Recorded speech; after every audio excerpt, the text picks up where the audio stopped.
Sot do t'i hedhim një sy fabulës klasike që të gjithë e njohim, Breshka dhe Lepuri. Pra, pyetja që shtrohet është: a mundet vërtet të mposhtet shpejtësia? Historia jon nis me një mburrje, e cila çon në një sfidë të papritur. Lepuri, i njohur për shpejtësinë, nuk linte rast pa tallur Breshkën e ngadalt. Por një ditë, Breshkës i erdhi në majë të hundës dhe bëri diçka të pabesueshme. Ajo e sfidoi Lepurin në një garë dhe ishte e bindur se do fitonte. Ja pra, dy konkurrent krejtësisht të kundërt, i shpejti përballë këmbëngulsës. Lepuri e mori për shaka, por e pranoi sfidën sa për t'u tallur pak.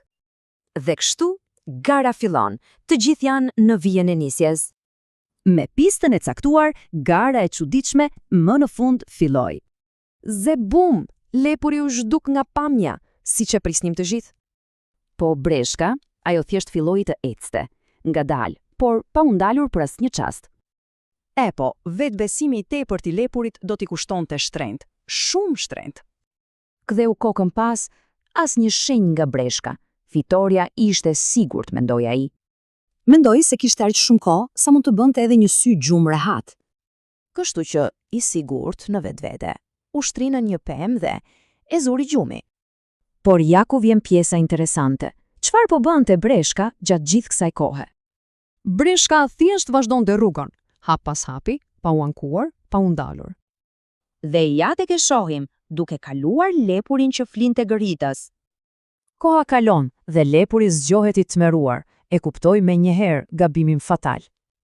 Vrapoi me sa fuqi kishte, por ishte tepër vonë. Breshka ishte tashmë atje, fitimtare. Këmbëngulja ja doli mban. Pra, çfarë na mëson kjo fabul kaq e vjetër për gjithmonë aktuale? Morali, shumë i thjesht, këmbëngulja fiton mbi mburrjen dhe dembelizmin, gjithmonë. Dhe kjo na lë me një pyetje: ku tjetër e shohim këmbënguljen të triumfoj?